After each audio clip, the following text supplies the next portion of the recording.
Gente, vamos aqui para o nosso último bloco. Prazer enorme de estar com vocês, reiterando que o professor Zaffaroni vai estar lançando amanhã em São Paulo este livro aqui, A Palavra dos Mortos, onde fez um balanço extraordinário de toda a criminologia, desde lá o Malleus Maleficarum, que é o martelo das feiticeiras, desde ali, um livro fenomenal, nós recomendamos, eu já li o livro todo, fantástico, extraordinário. E depois também reitero o convite para todo mundo, em janeiro, de 7 a 11 de janeiro, nós estaremos em Mar del Plata, na Argentina, num curso de uma semana, e o professor Zaffaroni vai estar conosco lá em 2 dias, dos 5 dias, 2 dias com lições magistrais do professor Zaffaroni neste encontro lá de Mar del Plata. Mais informações, dentro de poucos dias, nós estaremos passando no nosso portal atualidadesdodireito.com.br. Professor Zaffaroni, vamos, neste último bloco, dar uma repassada em todos esses temas.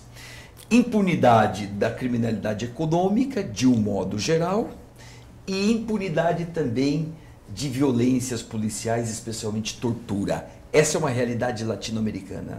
Sem dúvida, sem dúvida.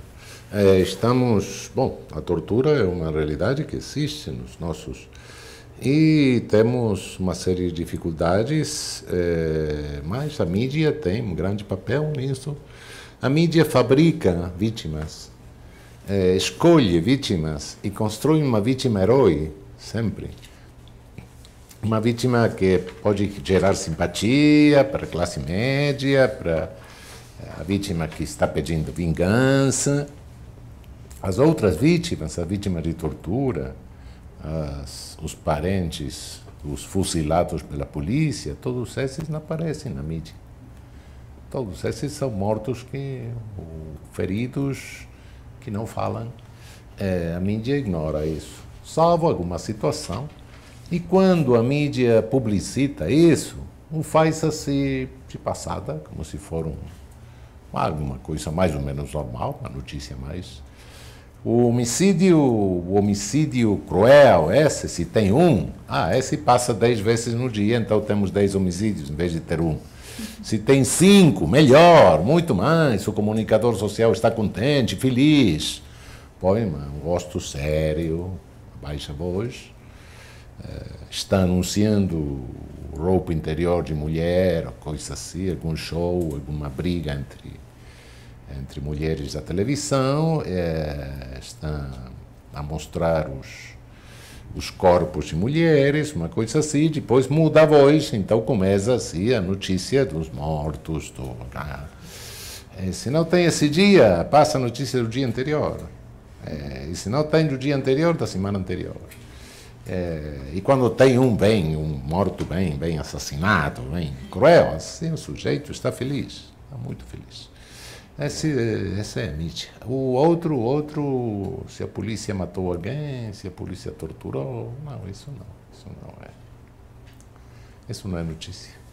Na Argentina, os crimes contra a humanidade da ditadura militar estão sendo processados, muitos já foram condenados desse período. Inclusive, quem participou decisivamente neste processo não foi tanto o legislativo, ou foi o legislativo da Argentina, mas também a Corte Suprema, da qual você faz parte. Como está o tema? Crimes da ditadura. Fomos os 3 poderes. Os 3 poderes. O legislativo que... E acabou com a lei de anistia. Anulou uma lei. Anulou a lei. Coisa que é muito duvidosa que um Congresso possa anular uma lei do Congresso. Perfeito. E nós que reconhecemos que é uma situação totalmente fora do comum, porque a Argentina estava ameaçada por o princípio universal. Cada um de nós, andando pelo mundo, poderia ser preso e julgado ou acusado de ter alguma coisa a ver com crime de lesa humanidade. Era uma capite inútil para toda a população e uma ameaça à nossa soberania. Se nós tínhamos duas possibilidades: ou enviar os nossos compatriotas acusados para ser julgados na Espanha, ou julgá-los nós. E uma Constituição é um instrumento para o exercício da soberania. Então, decidimos que, bom, nessa opção, a única opção era recuperar a soberania para nós. A jurisdição é uma manifestação da soberania e submeter aos acusados à jurisdição nacional. Então, fizemos isso. Uma situação totalmente excepcional. Isso significou já a condenação de centenas de pessoas na Argentina, isto que é uma situação totalmente oposta da nossa nacional, tendo em conta que aqui a nossa Corte Suprema, em abril de 2010, ratificou a lei de anistia. Em seguida, a Corte Interamericana decidiu que o Brasil deveria investigar esses crimes e cumprir. E, portanto, estamos agora num conflito entre a nossa Corte Suprema e a Corte Interamericana. E este conflito prossegue, agora temos uma comissão da verdade por aí. Na sua opinião, qual seria o melhor rumo para o Brasil? Eu acho que o melhor rumo sempre é a verdade. Fechar feridas. Feridas têm de cicatrizar, mas só cicatrizam uma verdade. Verdade que nem sempre é pena, é punição. Pode ser, pode não ser, vamos ver.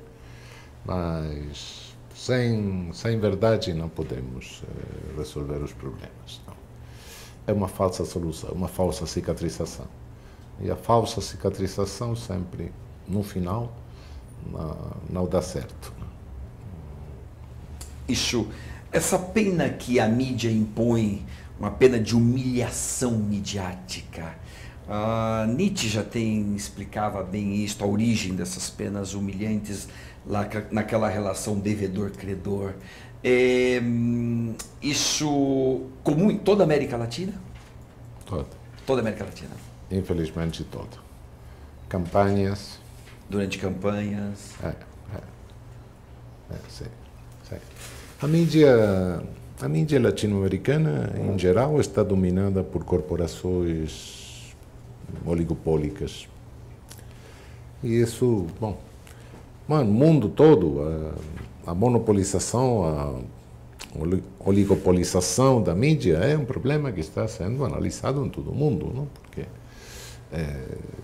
a mídia constrói a realidade. Eu não tenho contato direto com a realidade. A realidade está passada através da mídia, não? Especialmente através da televisão, que está sempre mostrando coisa que, num certo sentido, é uma queda do pensamento, não? Porque a televisão sempre está a mostrar alguma coisa concreta, objeto, não? Então o pensamento abstracto não é facilitado pela televisão. E segundo, cria a falsa sensação de que isso que estou vendo é o real. E se é o real, mas é um farrapo de realidade. Não tenho um contexto. Não sei o que aconteceu antes, nem o que aconteceu depois. Cinema continuado, não? Está me mostrando um pedacinho. Só um pedacinho. Só uma foto. O professor Zaffaroni há anos vem desenvolvendo que o papel do direito penal agora, não do poder punitivo, e dos juízes, sobretudo, é um papel de controle. Porque... Nós temos o semáforo. O único que temos é um semáforo. O poder punitivo chega. E nós temos um semáforo que, Isto é muito racional, Luiz Vermelha. Eu perguntaria assim, então, para o professor Zaffaroni, usando essa metáfora, o juiz é um semáforo. Como andam os juízes da América Latina, de um modo geral, na sua opinião? O semáforo dos juízes está vermelho, amarelo ou verde para violência? Pode matar. Bom, eu acho que esta questão da mídia impõe medo. Medo aos políticos. Alguns temos políticos desonestos, como sempre, alguns existem, que montam-se sobre a coisa da mídia, não? Então começa a pedir mais pena de morte. Temos outros que não são desonestos, são sérios, mas têm medo de confrontar com a mídia, muito medo. E alguns, especialmente os desonestos, caem contra os juízes, sobre os juízes. O juiz que liberou este sujeito que tinha assinado um cheque sem fundo, o sujeito chegou a casa, matou o vizinho, então o juiz tem a culpa do... e os juízes começam a ter medo. E a mídia fala isso, o político oportunista pede o impeachment para o juiz, então o juiz começa a ter medo. O juiz também está intimidado. Então começa a pensar, bom, eu não solto, que solte o tribunal de alçada, que pelo menos são 3. Esse é o problema que estamos tendo, um judiciário ameaçado pela mídia. Temos juízes bons, justiceiros, normalmente são corruptos, acabam mal, e temos juízes que são absolutamente incompatíveis com uma função, porque então estão associados, encobrem na criminalidade, são responsáveis da insegurança. Bom, é isso. E alguns políticos que, para sair na televisão, na política latino-americana é mistério estar na televisão, pelo menos 5 minutos de televisão. Então, cada político pode matar a mãe por estar 5 minutos de televisão. Isso é inevitável, não? É um desastre. E um projeto de lei penal providencia 5 minutos de televisão. Se a lei penal é mais absurda, melhor, 10 minutos. Então, isso E o pior do caso é que o projeto converte-se em lei. E hoje estamos vivendo na América Latina o pior momento da nossa legislação penal desde a nossa independência. Jamais tivemos um momento de decodificação da legislação penal, de deturpação total dos princípios de técnica legislativa, irracionalidade, quebra da proporcionalidade, vale mais a propriedade do que a vida, bom, qualquer coisa. Resultado de que a agenda da política criminal dos nossos estados está sendo marcada pelas corporações mediáticas. Professor Zaffaroni, nós falamos aqui da polícia, falamos juiz, falamos políticos, mas eu queria colocar um pouquinho de foco na sociedade. Nós sabemos, aprendemos todos nós aqui pelos livros do professor Zaffaroni, que a mídia fabrica a notícia, que ela faz a ênfase que melhor lhe interessa, que nós não temos a opinião pública, nós temos a opinião publicada. Mas, por outro lado, professor Zaffaroni, vou pensar, queria um pouquinho do seu pensamento, da sua opinião, em relação à sociedade. Até que ponto a mídia também não faz o que dá audiência para a sociedade, ou até que ponto que a sociedade também não está, de certa forma, deturpada, e que a mídia se aproveita dessa situação, que o professor falou, por exemplo, a questão da vingança, né, que crimes que chamam mais a atenção da população. Como que é a participação da sociedade nesse emaranhado? Nós temos, na América Latina, sociedades estratificadas, sem dúvida, às vezes fortemente estratificadas. Não temos de esquecer que a classe média alta e a classe alta é consciente, até certo ponto, dos privilégios. E pode apoiar o discurso da mídia, porque vem para conservar os seus privilégios. Mas o que acontece com os excluídos e com as capas mais pobres das nossas populações? Por que também apoiam, por vezes, projetos vindicativos e o discurso da mídia? É fácil dizer porque são ignorantes, fácil dizer porque não têm instrução. Não é isso. A criminalização das pessoas espalha-se na sociedade de um jeito injusto e cai sobre estereotipados das classes mais pobres. É verdade. Mas a vitimização acontece a mesma coisa. Se eu posso pagar um serviço policial privado, vou ter um nível de segurança. Bom, salvo que for sequestrado pelo agente do serviço privado, não? Que também acontece. Mas, em geral, vou ter um serviço de segurança melhor. Se eu viver num country, vou ter muita mais segurança do que se eu viver na favela. Então, a vitimização e a criminalização produzem-se no mesmo extrato social. O que nós verificamos em Buenos Aires, por exemplo, em cada uma das nossas cidades, até agora que temos pesquisado no país, o número de homicídios concentra-se nos bairros pobres. Não são os pobres que saem matar ricos. Não, na cidade de Buenos Aires temos homicídio concentrado numa meia-lua do sul da cidade, que é a meia-lua pobre da cidade. 500 mil habitantes, que tem uma taxa de homicídio de 17 por 100 mil.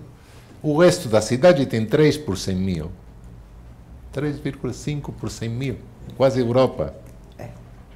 2.500.000, 3,5. Quase Europa. A meia-lua pobre, 17 por 100 mil. Então, criminalização e vitimização produzem-se no mesmo extrato social. E aí também se insere o policial. E a escolha do policial também. O policial está neste meio. Sai desse meio. E, portanto, o policial... Criminalização, policização e vitimização é a mesma faixa. Extrato.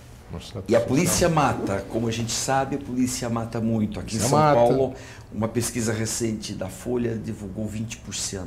A polícia mata 20%. É o que se apurou. Não se sabe se é verdadeiro. Mas, em suma, também a polícia não mata rico.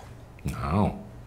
Às vezes, quando acontece isso, é um desastre para a polícia, porque saem todos os jornais, saem coisa, e o filo corta-se por mais fácil, não? Então é o policial menor que fica na cadeia, não? Como a polícia mata o pobre, e o pobre também é o que mata a polícia, também, que o policial é morto muitos, e a vítima também é pobre, o criminoso é pobre, isso interessa para a elite dominante do país.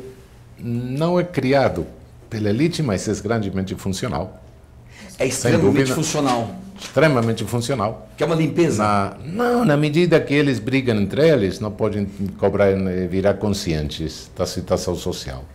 Na medida que eles brigam entre eles, não podem criar um partido político, virar consciente politicamente. Fazer sindicato. Se organizar. Não, então, bom, é uma coisa assim como, bom, eu poderia dizer, não é criado, não é uma coisa, não temos um gênio maligno fabricando isso, mas é um fenômeno que vai indo e deixa ir porque é funcional, vai bem. Vai matando e tudo bem. Matem-se entre os negros, na medida que eles estão se matando entre eles, não disturbam a nós. Não perturba aí. A classe de cima. É bem isso. É bem isso. Pois, gente, legal. Chegamos aqui ao final. O professor Zaffaroni tem outros compromissos. E eu queria convidar todos vocês para amanhã, a partir das 19 horas, lá no Shopping Higienópolis, aqui em São Paulo, lá na Livraria Saraiva, nós vamos estar lançando este livro e, evidentemente, quem aparecer lá vai receber o autógrafo do professor Zaffaroni, evidentemente. Nós já temos muitos pedidos, professor Zaffaroni, de autógrafos aqui. Gostariam que já pegássemos o livro, mas não está o livro não está disponível. Me parece que só amanhã, pela informação que nos chegou aqui, só amanhã. Mas nós estaremos, então, vendo aí um detalhe importante, sobretudo os acadêmicos. Agora estamos falando para muitos acadêmicos do Brasil todo. Captar todo esse lado político da história. O que está por detrás? Tudo isso, esse monte de mortes, isso não é por acaso. Se de um lado não existe um poder central que decide isso para mandar matar, de outro lado, isso também não acontece por acaso durante tantos anos. Se dura muitos anos, isso é conveniente para alguém. E no fundo, as conveniências é funcional para a elite. Esse lado político é que normalmente nós, professores, não passamos para os nossos alunos nas salas de aula. Mostrar o lado político das coisas, o que está por detrás. Tem coisa aí por detrás. Tá? Não é só o agente imediato que está por detrás. Nós ensinamos isso para vocês, o autor imediato está por detrás. Quem tem o domínio de fato está por detrás. Tem coisas mais. E é isto que o livro faz. É isto que esse livro fantástico do Zaffaroni faz. Mostra a realidade tal como ela é. Aqui se estuda o ser e não o dever ser do direito penal. Por isso que vale a pena essa leitura, para você abrir tua cabeça. Abra tua cabeça, há muita coisa fantástica que só aqui você vai encontrar. Porque muita gente não tem coragem de escrever isso. Não tem coragem de falar isso. Não é o caso do professor Zaffaroni, que é o nosso ícone, o nosso guia, nosso símbolo de luta e, evidentemente, de humanismo. Portanto, para nós, professor Zaffaroni, uma honra tê-lo aqui, uma vez mais conosco. E último recadinho, só passar 2 recadinhos aqui para a gente finalizar.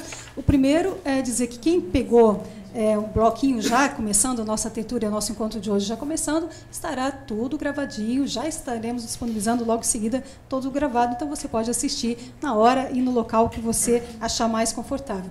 Segundo, é claro, convidar todos, né, professor, para o nosso próximo encontro, nossa próxima tertúlia, já tem data marcada, talvez a gente tenha outra nesse intervalo, mas pode acompanhar, conferir a programação lá no nosso portal Atualidade do Direito /tertúlias. Então lá vai ter toda a programação, já temos uma para o dia 10 de setembro, professor Zaffaroni, estaremos discutindo a questão da segurança pública aqui no Brasil com um sociólogo, que é Luiz Antônio Francisco de Souza, dia 10 às 15 horas, é isso, né, professor? 16 horas. 16 horas, desculpe, às 16 horas. E também, claro, não poderia deixar de agradecer aqui a presença do professor Zaffaroni, nosso ídolo maior, né, nosso grande mestre, nós temos uma admiração muito grande e também, claro, não poderia deixar de dizer a audiência de todos vocês que estiveram aqui conosco, né, o pessoal aqui em São Paulo e o pessoal no mundo inteiro, dá para falar assim. No mundo né? todo, no mundo Venezuela, todo. Colômbia, Chile, tudo marcou presença. Argentina. Marcou presença. Então, professor Zaffaroni, este é um livrinho tão pequenininho, mas tão fantástico. Eu fiquei imaginando qual livro que eu daria para ele de presente. Eu achei isso daqui, olha, fenomenal. É um grande jornalista brasileiro, já falecido, Perseu Abramo. Ele escreveu Como se faz a manipulação pela grande mídia, ou Como a grande mídia manipula todos os fatos. É o mais pertinente que eu achei para a sua luta, para o seu trabalho. Portanto, lhe dou de presente. Muito obrigado, muito obrigado. Muito obrigado e muito honrado. Gente, até a próxima. Fiquem atentos ao nosso portal para a próxima tertúlia criminológica. Até mais.